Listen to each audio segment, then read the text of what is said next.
Bien, ce matin, si vous avez votre Bible avec vous, je vais vous encourager de tourner dans le livre des Actes des Apôtres, le chapitre 2, le verset 42 à 47. On va lire ceci ensemble. Et le titre du message que j'aimerais vous partager ce matin, ça s'intitule « Regardez mon prochain avec les yeux de Jésus ». Et j'aimerais qu'on puisse lire le texte ensemble. Je crois que je l'ai ici, puis on va prier. Oups, je vais ajuster ici.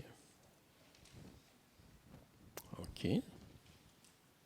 C'est bien. Okay. Acte 2, à partir du verset 42, un passage que vous connaissez bien, ça dit « Il persévérait dans l'enseignement des apôtres, dans la communion fraternelle, dans la fraction du pain et dans les prières. La crainte s'emparait de chacun et il se faisait beaucoup de prodiges et de signes miraculeux par l'intermédiaire des apôtres. Tous ceux qui croyaient étaient ensemble et ils avaient tout en commun. Ils vendaient leurs propriétés et leurs biens et ils en partageaient le produit entre tous, en fonction des besoins. Chaque jour, avec persévérance, ils se retrouvaient d'un commun accord au temple. Ils rompaient le pain dans les maisons et ils prenaient leur nourriture avec joie et simplicité de cœur. Ils louaient Dieu et avaient la faveur de tout le peuple. Et le Seigneur ajoutait chaque jour à l'Église ceux qui étaient sauvés. Seigneur, je prie ce matin que par ton esprit, tu parles à chacun de nos cœurs. Tu nous aides à comprendre, Seigneur Dieu, davantage l'amour que tu as pour nous, Seigneur, puis aussi l'amour que tu veux déverser à travers de nous. Et je prie qu'à travers ce message, Seigneur, tu nous aides, Seigneur, d'aimer encore davantage, Seigneur, notre prochain qui est à côté de nous.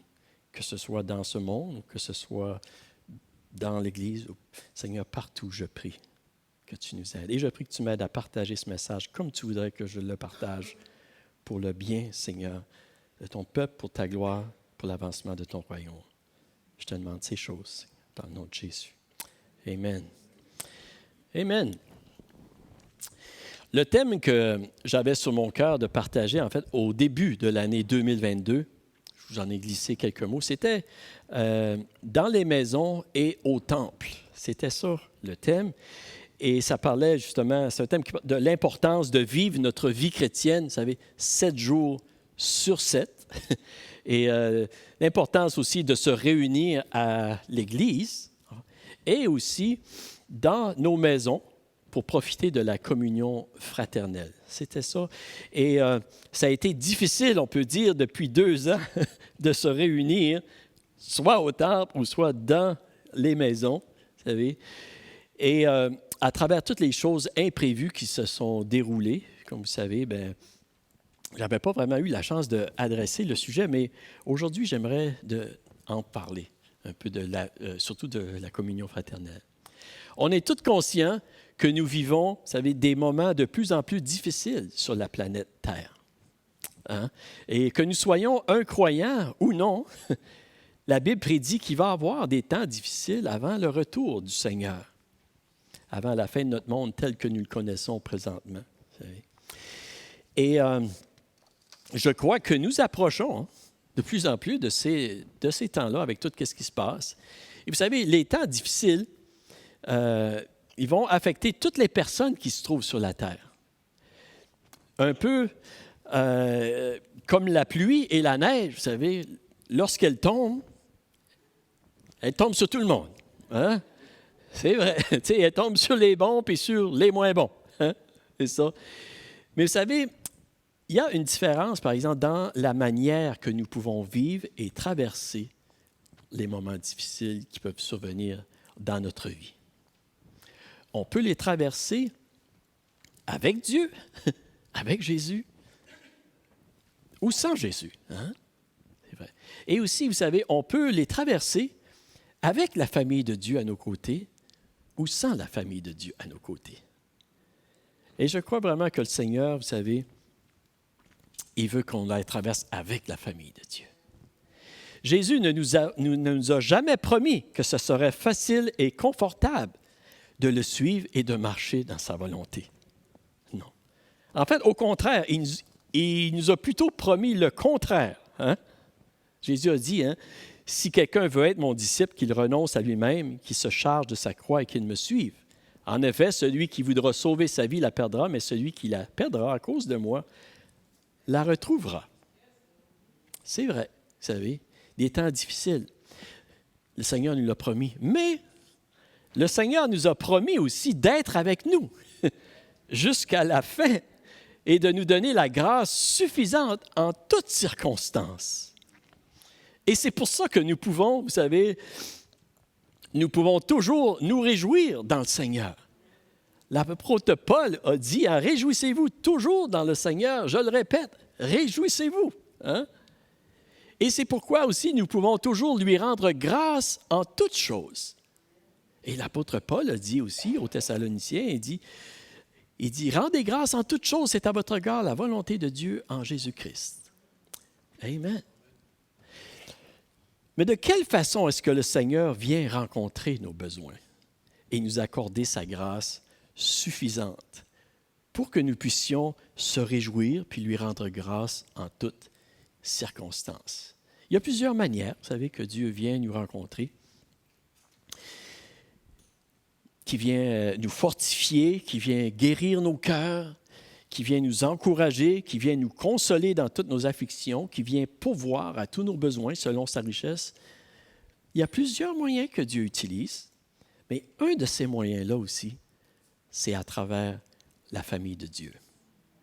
C'est à travers nos frères et nos sœurs, lorsque nous marchons dans la communion fraternelle les uns avec les autres. Et ce n'est pas toujours facile. Ce n'est pas toujours facile, la communion fraternelle. Amen? Ce n'est pas toujours facile de vivre ensemble, vous savez. Et même dans le livre des Actes des Apôtres, lorsqu'on lit ceci, là, ces gens-là, ils n'étaient pas parfaits, ces gens-là. Là. Et je suis certain que des fois, vous savez, ce n'était pas toujours évident. Mais vous savez que une des raisons pourquoi est-ce que l'Église a beaucoup grandi dans le Nouveau Testament, et les historiens le disent, c'était à cause de l'amour qu'ils voyaient se manifester parmi les chrétiens. À cause de la communion fraternelle.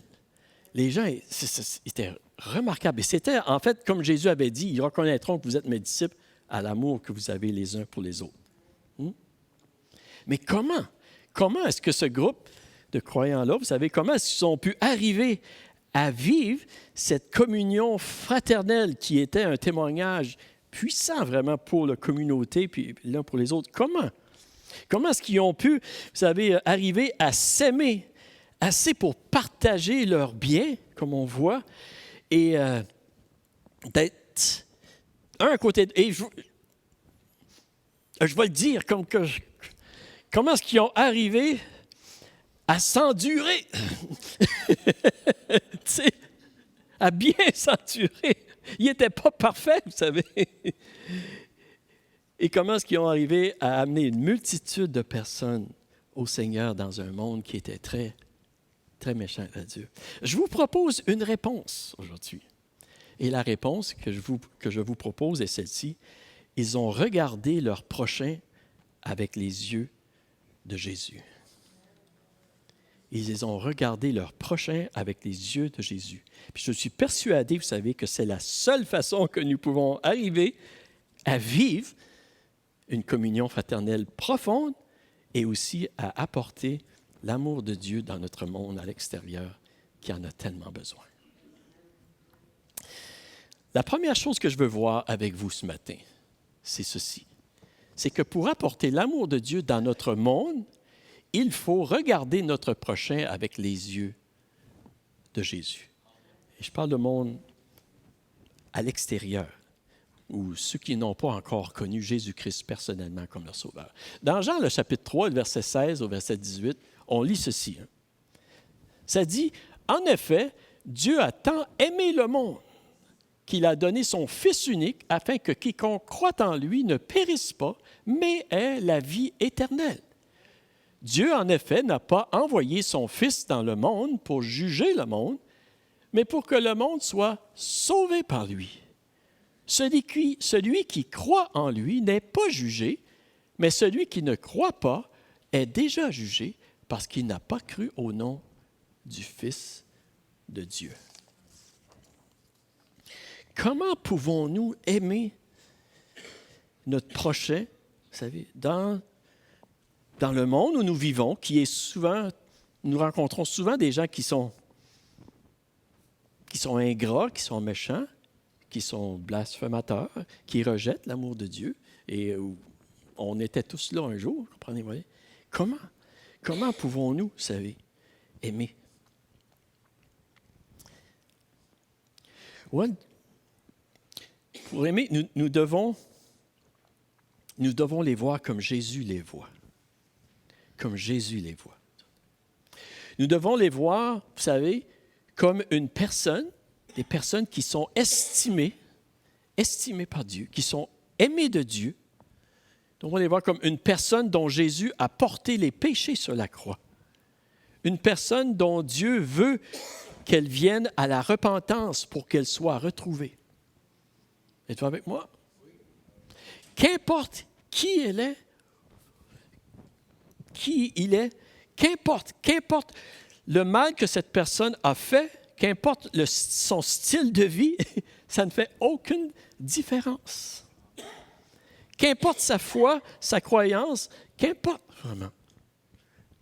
Dieu voudrait, vous savez, que nous regardions notre prochain, le monde autour de nous, de la même façon que lui, à travers les yeux de Jésus-Christ.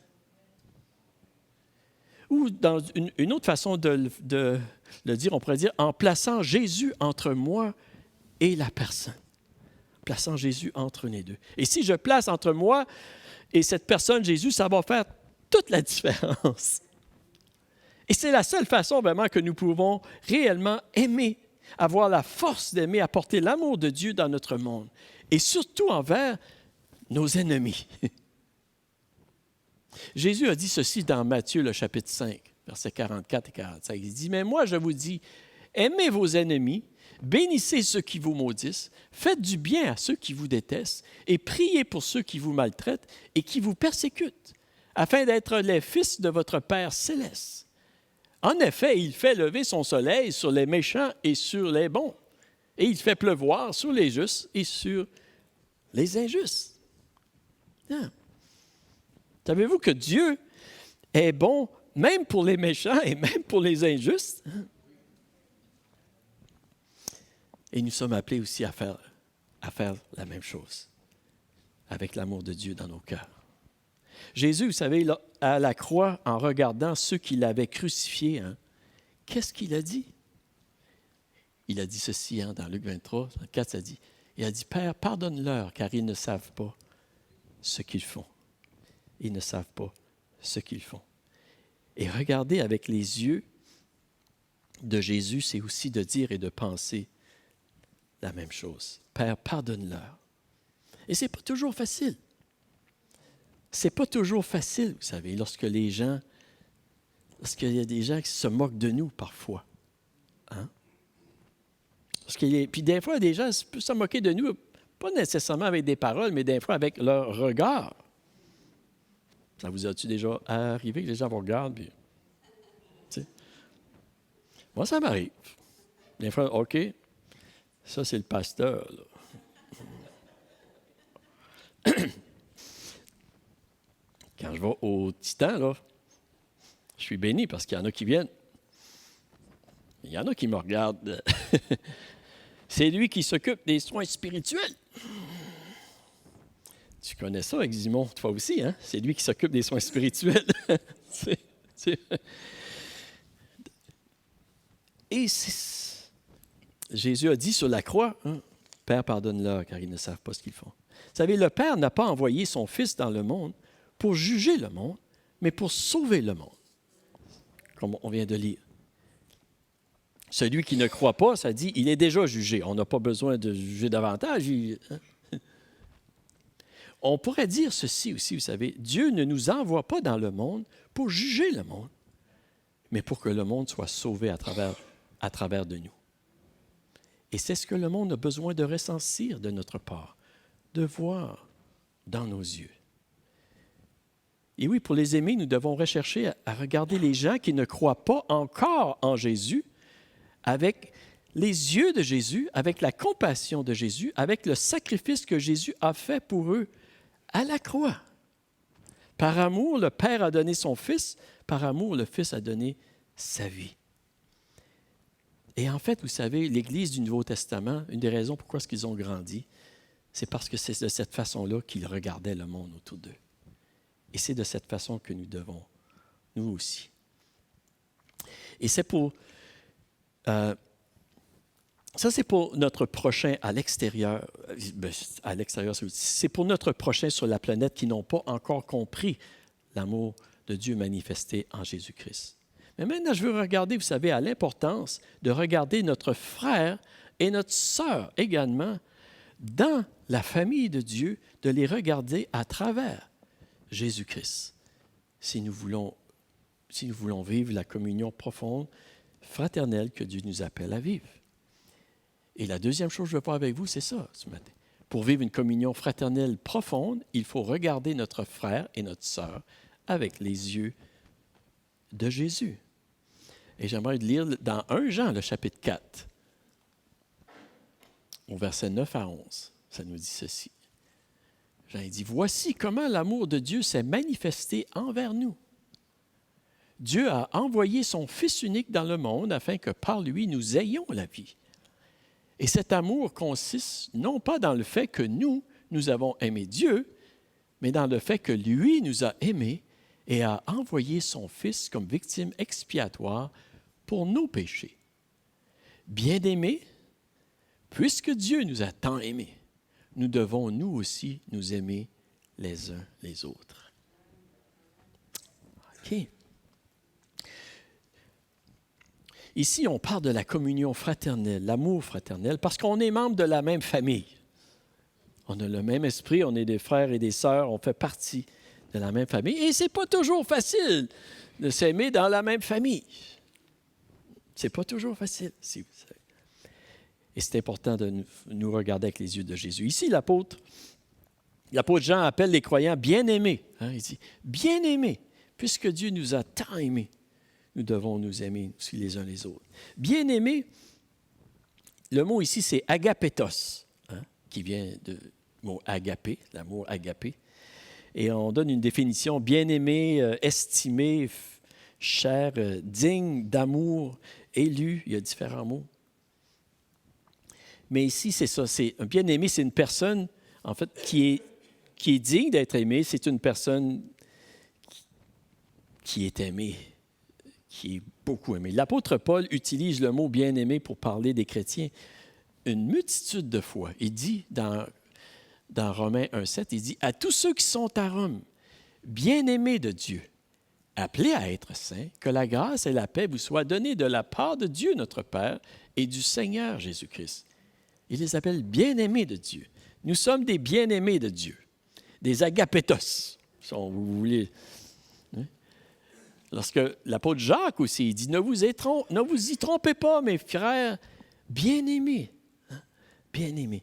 Et dans Colossiens, l'apôtre Paul, il dit ceci, ainsi donc, en tant qu'être choisi par Dieu, saints et bien-aimés, revêtez-vous de sentiments de compassion, de bonté, d'humilité, de douceur, de patience. Supportez-vous les uns les autres et si l'un de vous a une raison de se plaindre d'un autre, pardonnez-vous réciproquement.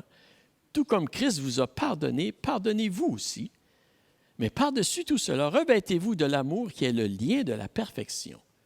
Que la paix de Christ à laquelle vous avez été appelés pour former un seul corps règne dans votre cœur et soyez reconnaissants.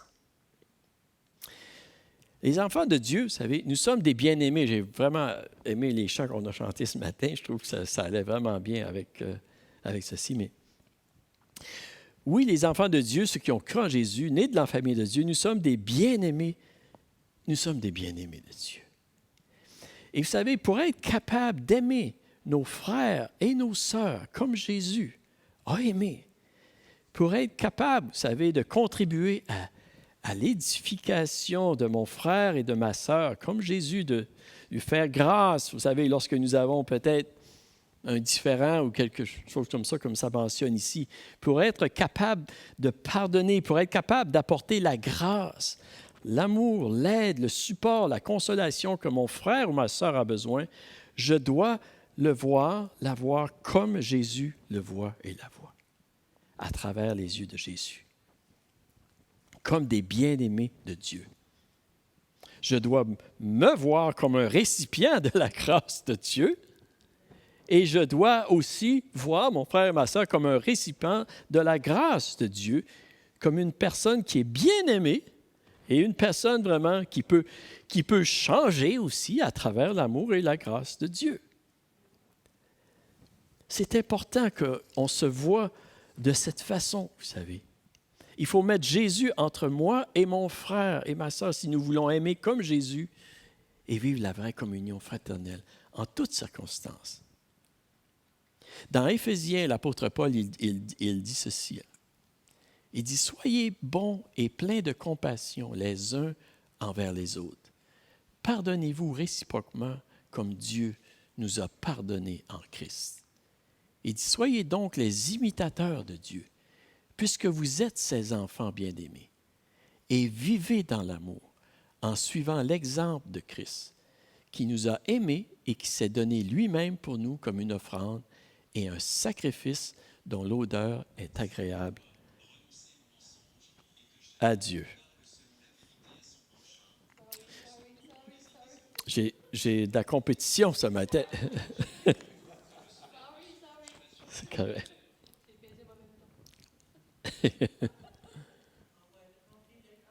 On va avoir de la grâce pour toi, Lorette.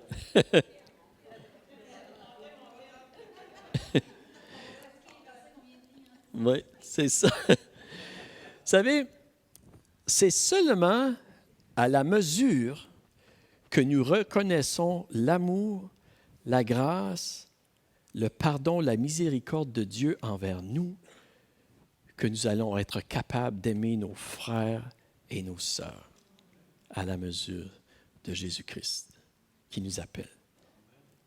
Je ne peux pas aimer plus que la connaissance que j'ai de l'amour de Dieu pour moi.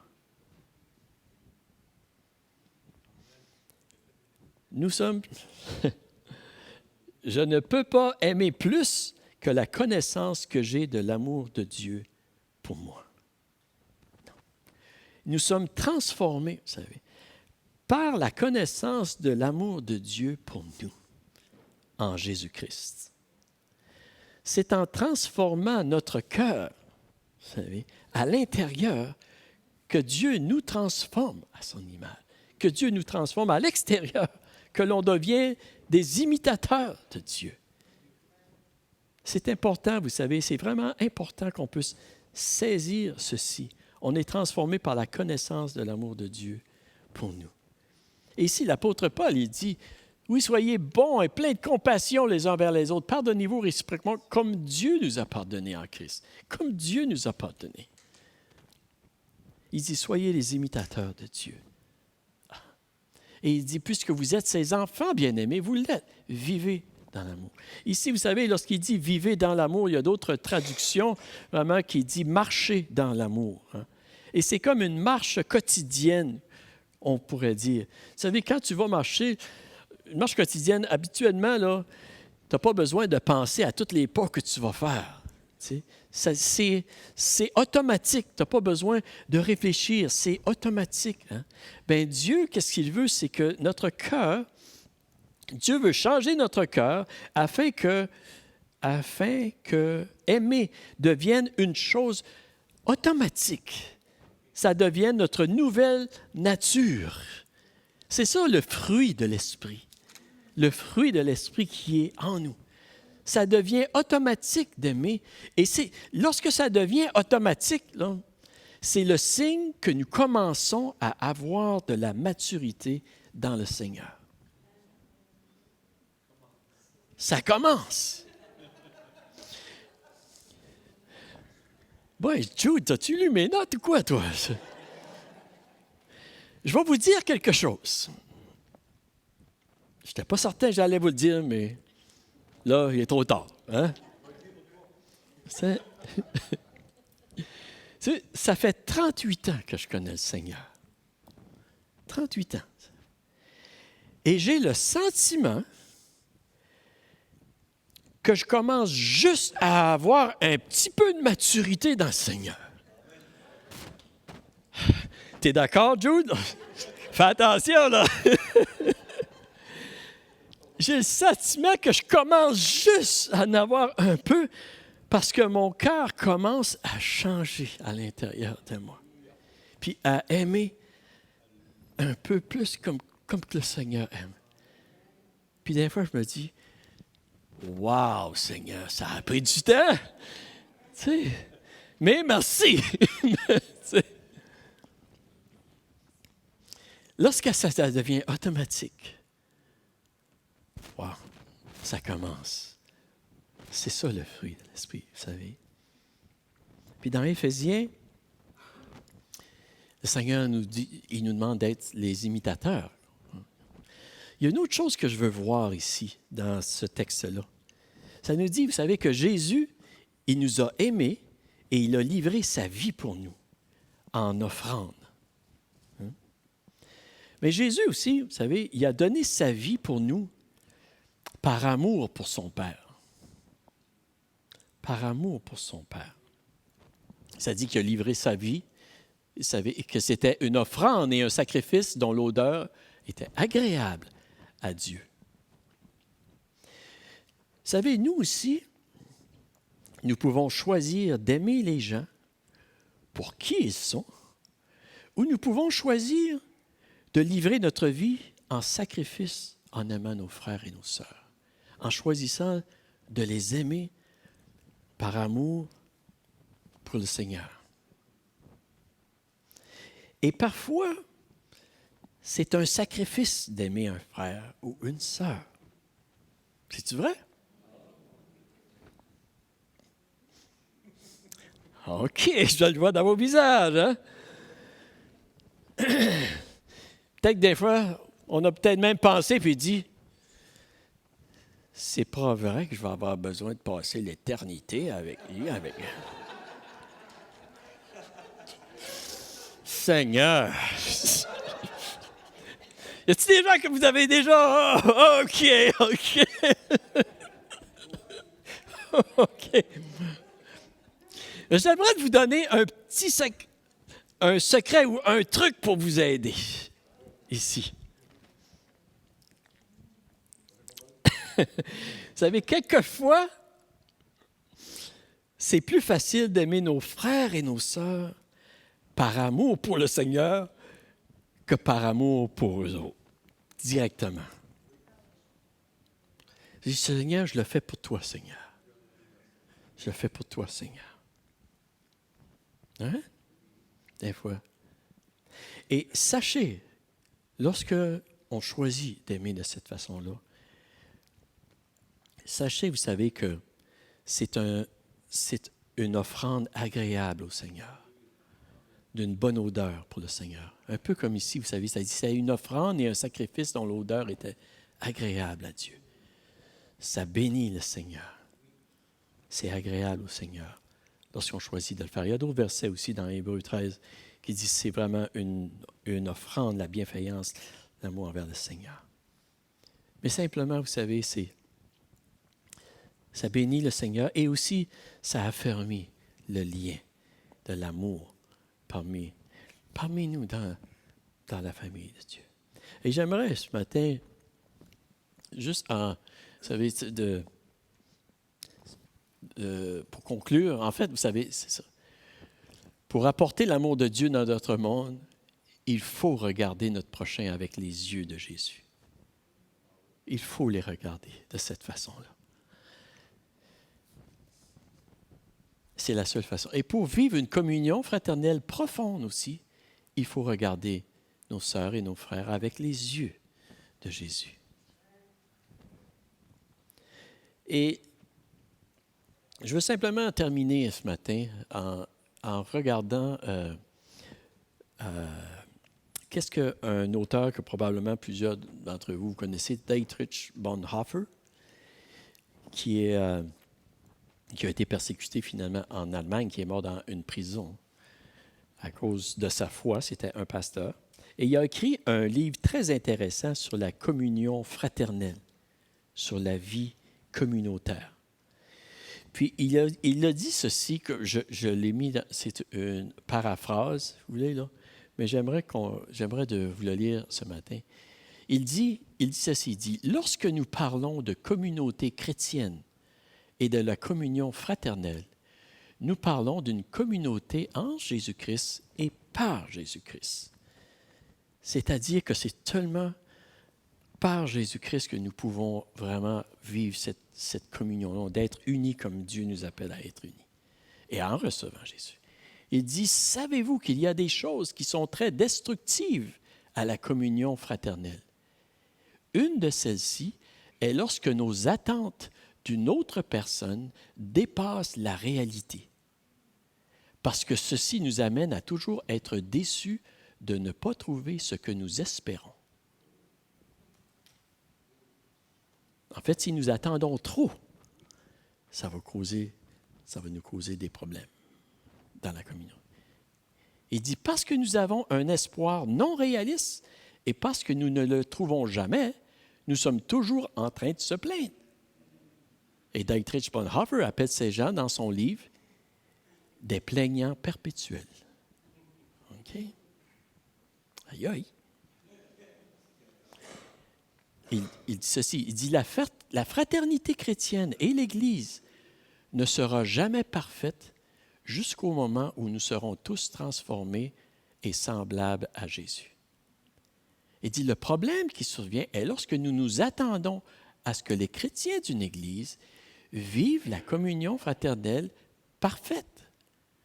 La communion fraternelle à laquelle Dieu nous appelle est une réalité spirituelle en Jésus et non une réalité encore accomplie dans notre monde actuel. C'est une réalité spirituelle. Nous sommes unis par l'Esprit de Dieu. Amen. Mais pratiquement, des fois, c'est un peu difficile.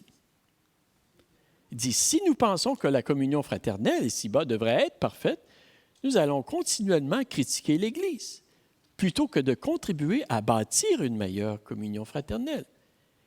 Exiger un rêve d'une communion fraternelle parfaite, c'est exiger des autres et de nous-mêmes l'impossible. C'est demander une chose impossible même de Dieu. C'est ce qu'il dit. Il dit, nous plaçons des exigences qui ne sont pas réalistes et nous allons continuellement nous plaindre. Nos pensées peuvent devenir un reproche perpétuel à l'Église. Et il dit ceci, il dit, Dietrich Bonhoeffer nous dit que le plus tôt nous reconnaissons que l'Église n'est pas parfaite et ne sera jamais parfaite dans sa communion fraternelle, le meilleur, ce sera pour nous.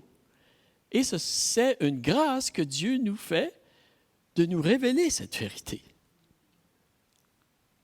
Il dit, parce que nous allons arrêter de vivre notre vie chrétienne dans un rêve impossible à réaliser et nous allons marcher dans la réalité de ce monde pour contribuer au bien de l'Église et ne pas exiger de nos frères et sœurs l'impossible. Nous allons cesser de toujours mesurer la température de l'Église selon notre niveau et nous allons plutôt remercier Dieu pour son Église et pour la famille de Dieu. Il dit, la communion fraternelle ne peut se réaliser que lorsque nous regardons nos frères et sœurs à travers ce que Jésus a fait pour nous. Et vous savez, j'aimerais bien vous dire que l'Église de Jésus-Christ est parfaite. J'aimerais bien vous le dire. Mais malheureusement, la réalité, c'est qu'elle ne l'est pas. Et qu'elle ne le sera jamais ici-bas. Vous savez? Parce que nous faisons partie de l'Église. En fait, chacun de nous. Et on n'est pas encore rendu à la perfection. Mais il y a d'énormes bénédictions que Dieu notre Père déverse dans notre vie à travers l'Église. Comme qu'on a vécu ce matin, puis comme qu'on a tous vécu depuis des années et des années. Et il y a une multitude de nos besoins que Dieu rencontre, qui veut rencontrer à travers l'Église, à travers la communion fraternelle. Et pour vivre cette communion, il faut regarder avec les yeux de Jésus. Il faut regarder notre monde avec les yeux de Jésus pour leur ramener l'amour. Puis il faut également nous regarder les uns les autres à travers Jésus-Christ, si nous voulons vraiment contribuer, bâtir et affermir cette communion qui va être un témoignage vivant et puissant pour notre communauté. Êtes-vous avec moi ce matin? J'aimerais qu'on pourrait se lever debout. Et j'aimerais qu'on chante en fait ce chant qui nous dit « Et nous briserons les murs. » Et nous briserons les murs quand nous allons être unis. Alléluia, Seigneur.